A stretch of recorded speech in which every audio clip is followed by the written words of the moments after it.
pull up a seat and understand I'm not lying, because this year we've got Clive Barker's Undying. Hello everybody, here we are once again for another Rojotober, where we play something spooky, and this time, as I said, we have Clive Barker's Undying from 2001. We're playing on a real native Windows 98 PC, and we've got a special bit of hardware for this playthrough as well, a Voodoo 5000, which was never released to the public. We'll talk a little bit about that and some of the other hardware stuff at the end of the video for folks who are interested. For now, though, we're going to burn all these menu items because we can, and who's going to stop us? Let's go ahead and get a new game started. We've got a bit of an intro to play through here, or to watch, rather. And I think I'm, given the season, I'm contractually obligated to play the game on Nightmare, so since I've never played this, that should make things interesting. Well, let's go ahead and get started.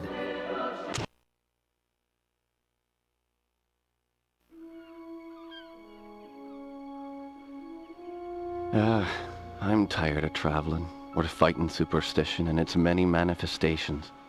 Even though it was me who chose to debunk folklore and mysticism, little did I know I'd end up being labeled as Patrick Galloway, the man with endless occult knowledge.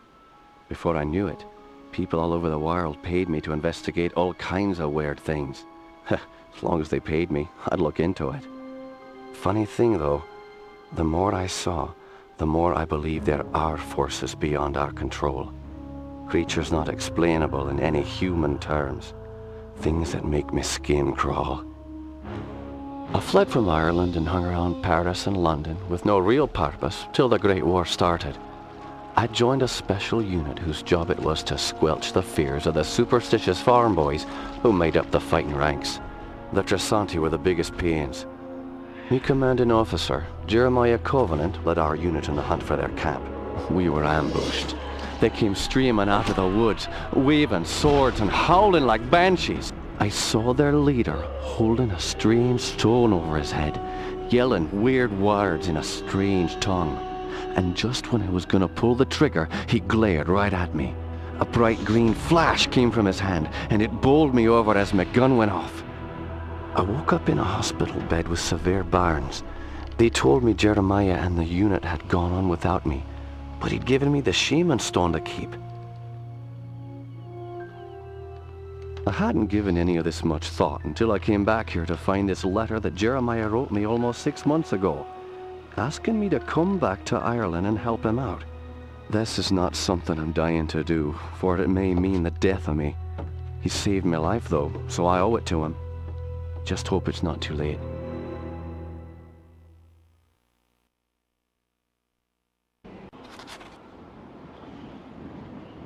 Alright, there's the setup. We've got our help out Jeremiah. We've got a spooky stone. Ooh, and a spooky mansion. Lightning, etc. We can cast magic. That's what's going on here.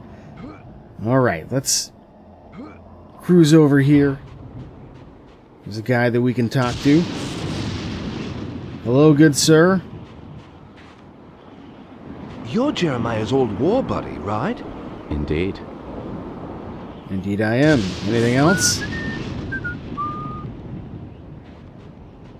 I guess not. Fair enough. Got a little bit of a rat problem here on the grounds. And, the place seems to be in a bit of a state of disrepair. I'm not going to be able to get through there. Jammed. And I can't get through there, either. This one spell that we have is useful for seeing in the dark, like so. We may need to tweak the brightness settings a little bit as we go on.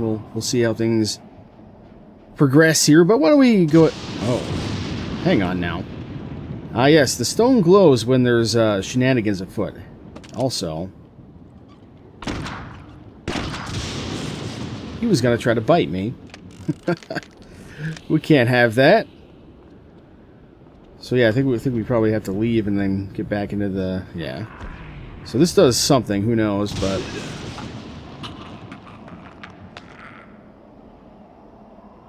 Yeah, okay. Spookiness afoot. Inside we go.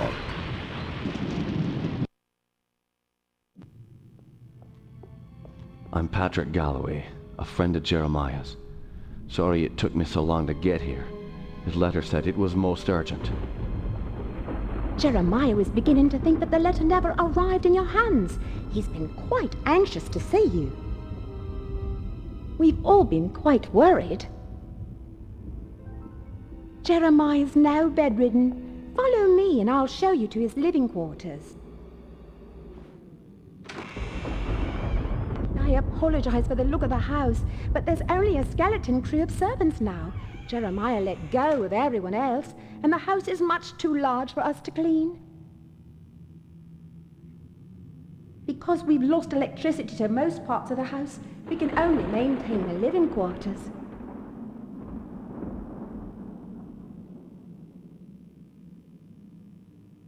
This family's had so much tragedy. I hope you can help him.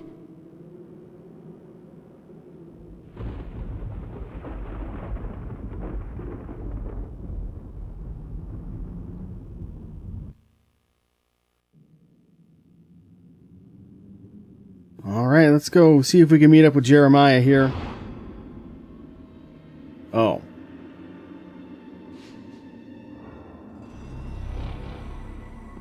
Well, the game has not wasted any time. We had a hangman outside, we got ghosts on the inside. I think Jeremiah might have some problems. Oh. Hello. I don't think I'm welcome here. I'm gonna take this health pack. I think probably gonna need that before too long. These Won't budge. doors are locked. Jammed. However, this is about as far as I've played. Just slightly farther than this. But let's go have a chat with Jeremiah here.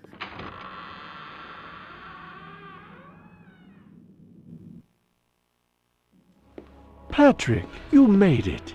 At your service, Jeremiah. Sorry for the delay, but I've been abroad. What happened to you? It seems I've come under the watchful eye of the Reaper, my friend. It's been a long time, hasn't it? Apparently too long. Patrick, I came back from the war only to find my entire estate in disarray. My brother Aaron disappeared first, and then my sister Bethany. My declining health is a result of an old war wound, and unfortunately, the symptoms are irreversible. I didn't summon you here to watch me die. I need your help. Anything I can do. Just name it. Strange events began happening around the manor. After thinning out my staff, they ransacked my estate, taking whatever they could carry. The rest of the help was quick to follow, as they feared rumors of my family's curse. I can't help but think it's more than a coincidence that strange happenings have increased since I've been back from the war. I want to get to the bottom of this, but I'm just too weak to investigate it myself. I'm relying on you to step in for me. Of course, Jeremiah. The only reason I risk coming back here is to assist you however I can. My thanks to you, Patrick. What the hell is that? Sounds like it came from downstairs. I'll check it out. Lock the door behind me. What was that indeed? So there's something that Jeremiah hasn't told us. There's a journal that comes with the game, but I think we'll wait a bit before we talk too much about that. I'm not sure if I'm going to go through the journal or not. Maybe that'll be an extra video or something. Let's go check out what's going on downstairs. Oh, there we go.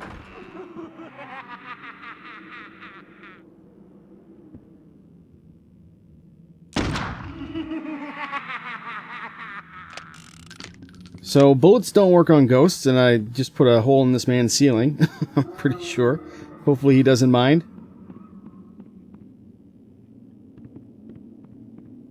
Alright, let's go take a look around downstairs here, see what we can find. Won't budge. Nothing there. Let's use our scrying spell here, as it's called. Lets us see in the dark. Also puts outlines around creatures and stuff. Not sure if it highlights items or not. Stuck. That's the door we came in, so if that's stuck, we got real problems. I don't know if there's anything up there that I missed, but let's move on.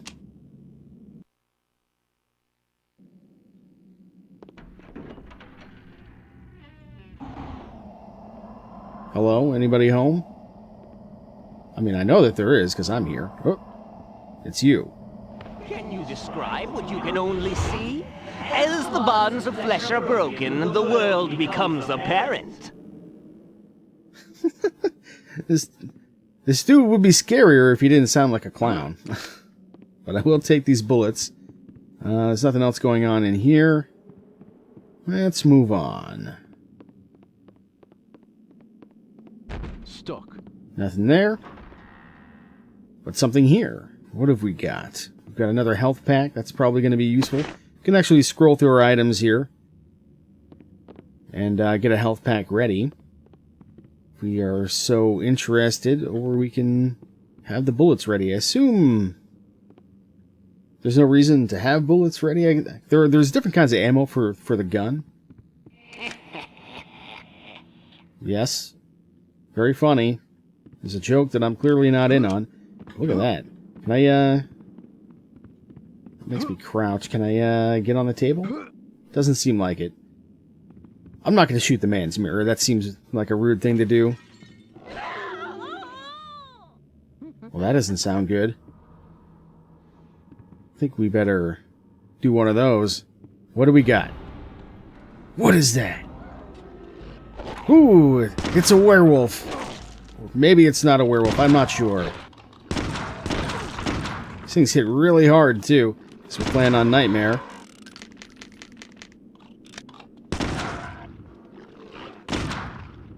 I don't know how that ricocheted. That was interesting, to say the least. Okay, let's get a good look at you. What are these things? I don't even know. They look kind of like werewolves. Took a bunch of damage there, too. I'm not sure how much those health packs actually heal. I'll try one. See how it goes. I'm assuming the game's going to be at least a little generous in the beginning here. Okay, so I think we got 35 out of that. Oh, and there's another one right here, so that's nice, I guess. We may need to save scum a bit to get through this. So those actually came up through the ceiling. Interesting, okay.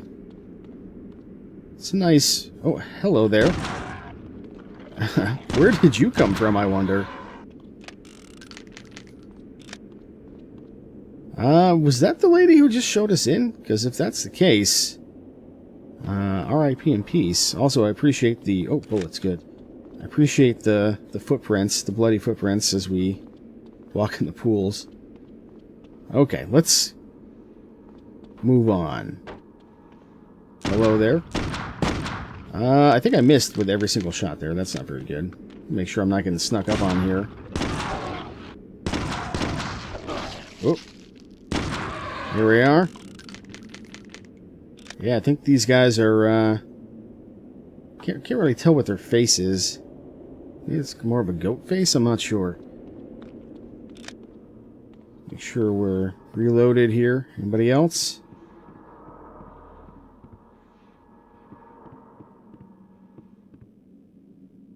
Don't think so. Okay.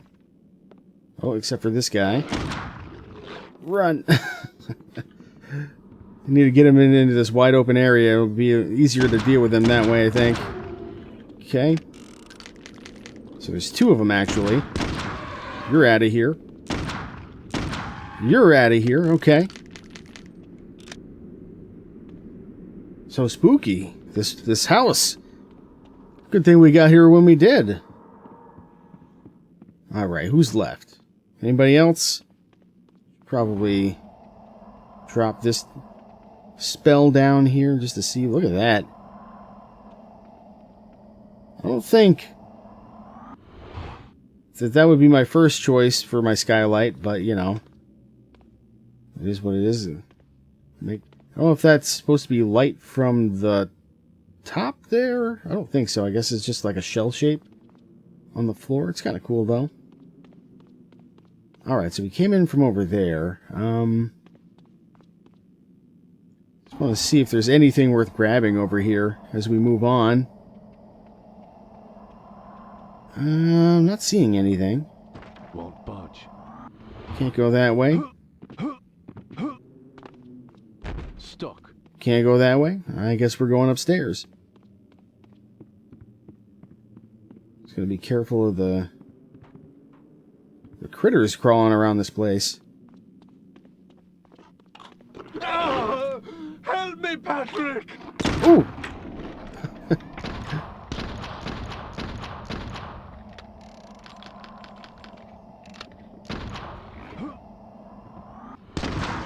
Okay. Whew. All right, we'll help you, Jeremiah. Just you sit tight for a second, because I know there's something over here I want to pick up. Where was he hiding? I don't even know.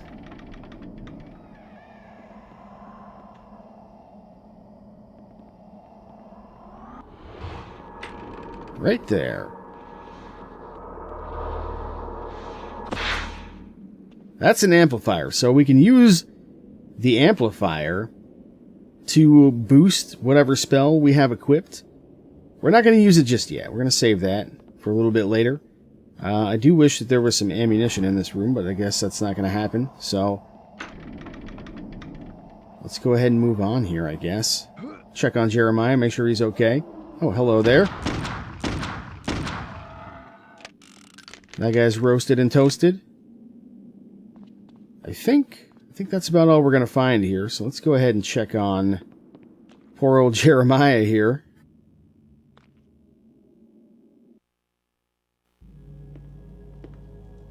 Those beasts were after me. What in God's name were those things? They're called howlers. And while I've never seen one before tonight, I've heard of them for years. Those weren't natural, my friend.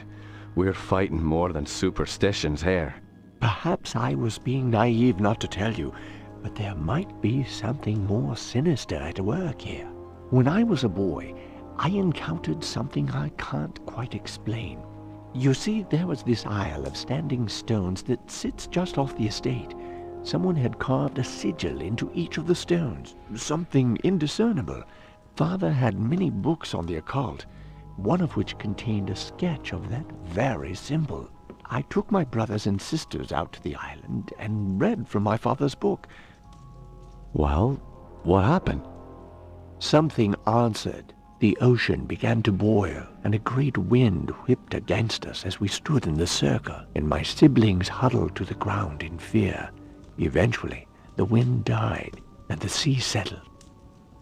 Patrick, I know it sounds like the ravings of a dying man, but I believe those standing stones had something to do with this. What has once been a taint upon this family has now begun to manifest itself. But you told me you're dying. Doesn't this curse end with you? Who knows? My brothers and sisters are dead, but I don't think they're really gone. I've heard some servants whispering. They think they've seen Lisbeth on the estate. My family has come for me. I sense them, Patrick. By now, you and I know the supernatural exists. You saw the Howlers. And what about our encounters with the Tersante during the war? You still even carry the Gelzebar stone with you. It's a token of the shaman's life I took. That's all. I found a scroll with a picture of the Gelzebar on it. I believe it contains the way to awaken the stone's dormant power. Very well. Let me study this scroll overnight, and I'll see what I can do in the morning. This house still hides many secrets. I'm counting on you to reveal them and put an end to this mess. All right, well, things are certainly afoot out here. So the symbol that he's talking about, I think is also in the journal. And in fact, we have a journal of our own that we should probably check out.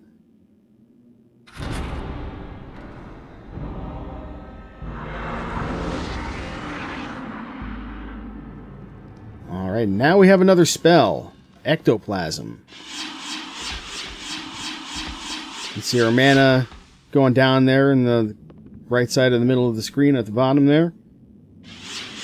Maybe I'll choose to amplify that spell. I'm also going to grab these bullets.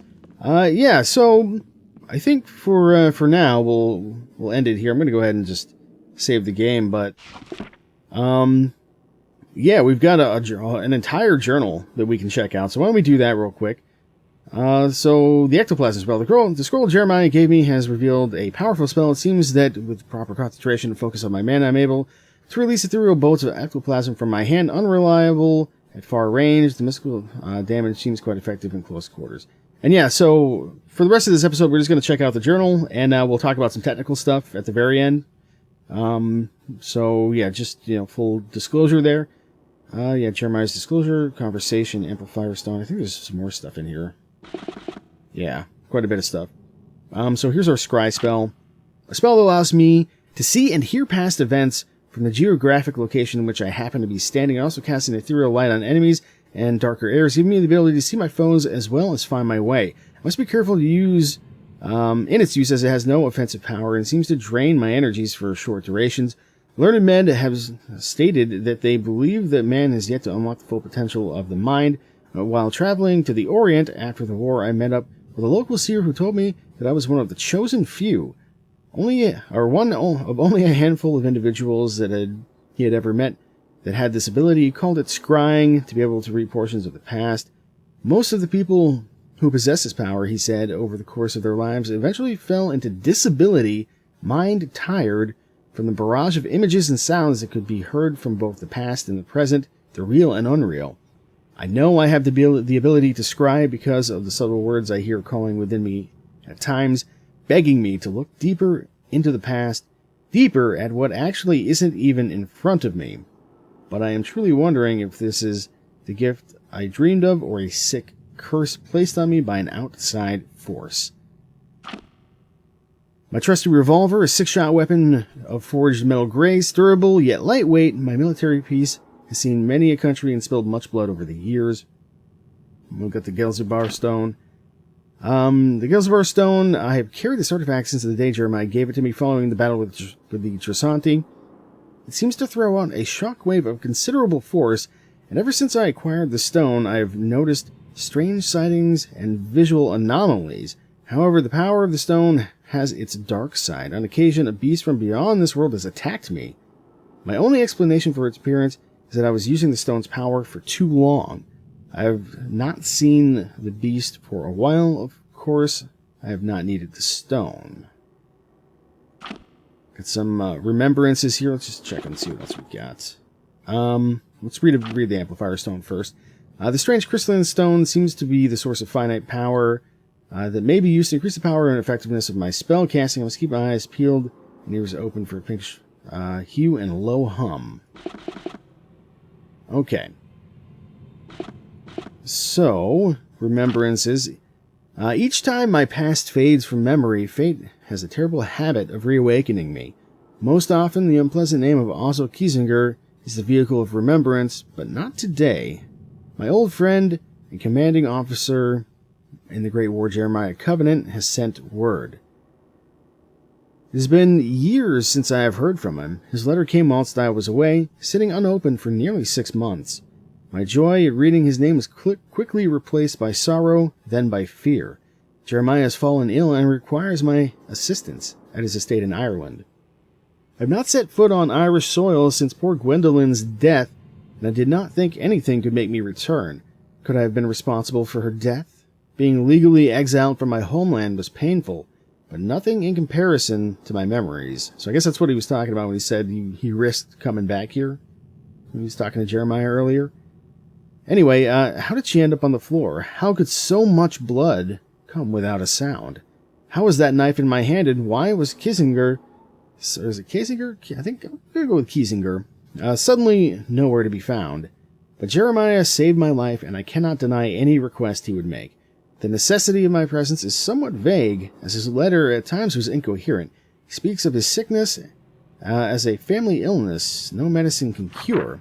Regardless, I will go to my friend. I have booked passage on a steamliner leaving tomorrow, arriving in 4 days' time. I hope I am not recognized by the authorities. I hope I am not too late. Alright, Jeremiah's conversation. I've arrived in time, apparently just in time. Completely bedridden, Jeremiah is a shadow of his old self, appearing many pounds and a few shades lighter. His explanation for calling me is still unclear. He speaks of strange happenings around the estate, problems that he is unable to rectify in his weakened state, and has requested that I investigate. I of course agreed. Before I could ponder where to begin my exploration, the servant who showed me to Jeremiah's room screamed from downstairs. Often, where to begin is the most difficult step. And then finally here, Jeremiah's disclosure. A piece of the puzzle. The scream downstairs was the result of an attack by a beast, something Jeremiah calls a howler. Similar to a dog, the animal was pale in complexion, had claws as long as my arm, and could leap several meters from a dead stop. I killed the fiend, but before I could thoroughly inspect the corpse, it vanished without a trace. Upon questioning Jeremiah, I am a little more unnerved than I was after seeing the howler. He told a story involving his brothers and sisters, an isle of standing stones, and a sorcery book of his late father's. Apparently, the Covenant children, led by Jeremiah, went to the island and read from this strange book. He maintains it was simply a prank to scare his kin. He believes something from within the ring of stones answered back, raging the sea, angering the wind, and shaking the earth. Since that time, Jeremiah has been visited by terrible misfortune. All of his brothers and sisters have passed away. I recall one late night in a foxhole, Jeremiah showed me a picture of his youngest sister, Lisbeth. No more than a teenager, she was so striking I found it hard to concentrate on his descriptions of the others. Anyway, Jeremiah is not completely convinced they are indeed dead. Well, to be precise, he's not so sure they have remained dead.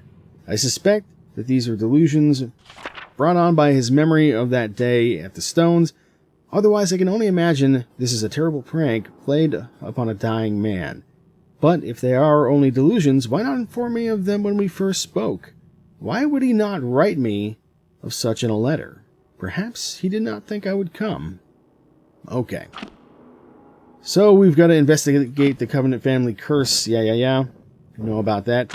So, the symbol that he mentioned, I think is the same symbol that is like in the boot up of the game and like on the family album as well, which is the Jeremiah's journal that I was talking about, that we may look into maybe in a future episode or at the end of some future episodes. We'll see. The symbol I think is a Triskelion, like a Celtic Triskelion. It at least seems to be inspired by it, and from some brief research, it seems like it has to do with life, death, and rebirth. That's one of the possible things it could have something to do with. So, yeah, that's interesting. Aside from that, I think we're good as far as just a little bit of backstory stuff. We'll check out the journal periodically as we go along. Now to the technical stuff. So we're playing on a native Windows 98 PC, and we've got the Voodoo 5000, which I talked about, which is never released to the public. I came across this card basically completely by accident. As for all intents and purposes, though, you can think of it as a Voodoo 5500 with half of the RAM. So instead of 32 megs per chip, it's got 16 megs per chip, which is why we're playing at 800 by 600 instead of 1024 by 768. The card is powerful enough to render the game at 1024 by 768 fairly well, I think, for the most part, but due to the limited RAM, the box for this game recommends a 32 meg card, so I figured maybe a slightly smaller frame buffer might prevent us from running into issues in the future. Otherwise, we may have to lower some settings. But everything is, right now I have everything jacked up to high, the highest settings. So we'll see how things go. We are playing with 16-bit color. I could force 32-bit, but I'm not going to worry about it for this. And again, that should help with the memory situation as well. As for audio, I've got a Sound Blaster Live in here. So we've got EAX going, which you may have been able to hear during some of the cutscenes. And the voices are a bit quiet, so I just have that going. Aside from that, we've got this is an Athlon XP based PC with a 256 megs of DDR RAM. So yeah, much more powerful than you should ever really need for a Windows 98 PC. But we I want to be able to run the game as effectively as possible, present it as well as I can with the hardware that we have here anyway. So yeah, that's pretty much, I think, most of the technical stuff for the playthrough. So hopefully everything holds up. If this Voodoo card dies, I do have a backup that I can try to use so we can still play the game in glide mode at least. But beyond that, if you have any questions, certainly feel free to ask. Otherwise, we've got a haunted house to explore, which we will pick up next time, and I guess we'll decide what we want to use the amplifier stone on at that time as well. And see about upgrading our powers a bit. So, I'll see you next time. Even though it was me who chose to debunk folklore and mysticism. What? Good start. Playthrough is literally cursed.